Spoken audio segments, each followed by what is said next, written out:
retired and the proceedings started. There was 544 people in year 206, 443 in Englewood. In 207, there was 669 in West Englewood and 516 in Englewood. Somebody got a calculator? Okay. In 208, in West Englewood, there was 719 and 622 in Englewood. In 209, there was 604 in West Englewood and 474 in Englewood. So you see where the people are going? It's not that they're moving south, not that they're moving to the suburbs. Maybe they're just losing their homes. Yeah. I drive by blocks where there's 7, 8, 12 vacant houses boarded up. And my question is, what are we doing about it? Neighborhood Housing Services is a not-for-profit organization. We are a national organization. We work with helping you buy, keep, and fix your homes. We have free foreclosure workshops. Now I get a little tea, because we give these workshops every Thursday. And my staff person stays behind to teach them. And we do litigation. And we save a good percentage of people. The workshops has 6 people in them. Is it the words not getting out? What's going on? Is it hopelessness? I haven't figured it out. But I will say one thing. If we are dedicated to Englewood and West Englewood, housing has to become a major issue. Okay? One of the statistics that really is getting me, and I didn't bring, like I said, workshop, but let me just read what's going on in your neighborhood.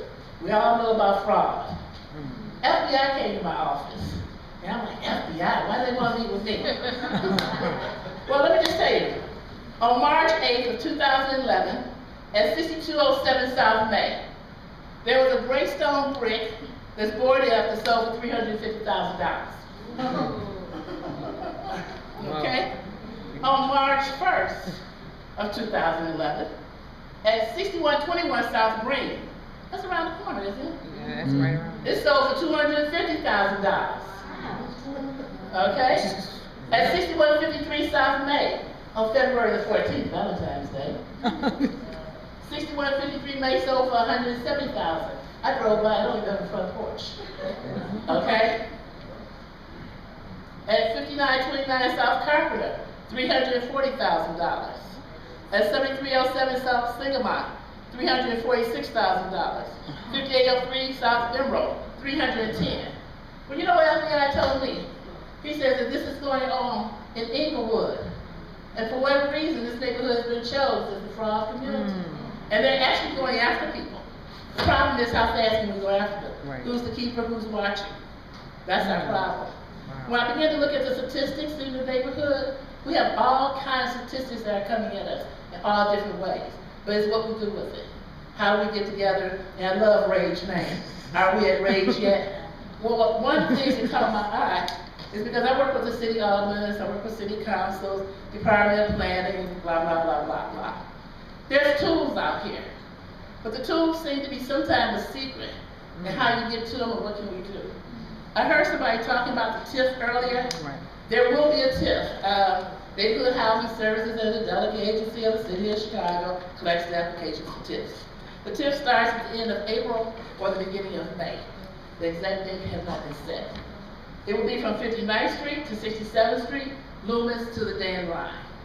So that's the proposed TIF that's coming next. On that proposed TIF, Mayor Daley on his way out made a couple of wishes. But it was a smart wish. I like his wish. Now I don't know if it's law yet. We're still waiting for the ordinance to turn law because we know how bills have to pass. There is a bill that in that TIF that there will be a special program for first-time home buyers who wish to buy in that TIF area could maybe get a $25,000 grant to assist with, well, they didn't like me, to assist with rehabbing of the house. So we have to begin to think about who do we know that needs to buy a house? Who do we know we can get to come in and begin to redevelop? Who do we want to be our new neighbor? Okay? And meanwhile, until that house is bought, there is another ordinance that's out that allows you to be able to call and report a vacant building. Someone said a tree was growing tall in them. I go to Gary. I go to Miller Beach all the time, passing through Gary. I know what it looks like. And it looks like Englewood. Okay? But the difference is that we have people who live on the block still And people who are living on the block needs to become the keepers of the vacant buildings. Now that sounds like a little bit of a hard job, but I really believe that if we don't begin to watch our vacant buildings, we're gonna all be in real trouble. I was talking to the police officer. He told me they busted a meth house in our community.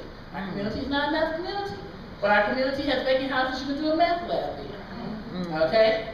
I was at the school talking to the counselor. The youth are playing hookies from school. Hey, dude. Right. But they're doing it in vacant homes. Right. People move out, electricity's still on, gas is still on. Perfect place for me to move into, free of charge, play hooky. When I was a kid, we had to go to the park. But now they got vacant houses they can play hooky in. Right. And they can move in and live in. The danger is that fire. Have you ever seen a fire in Englewood? Yeah. One house catch on fire, the other two on the other side often catch on fire too. So it's very important that we become the keepers of our community. We must begin to look at our vacant homes not as a blight, but as an opportunity. And how we turn that opportunity into something we want. Thank you so much. So you got the housing table?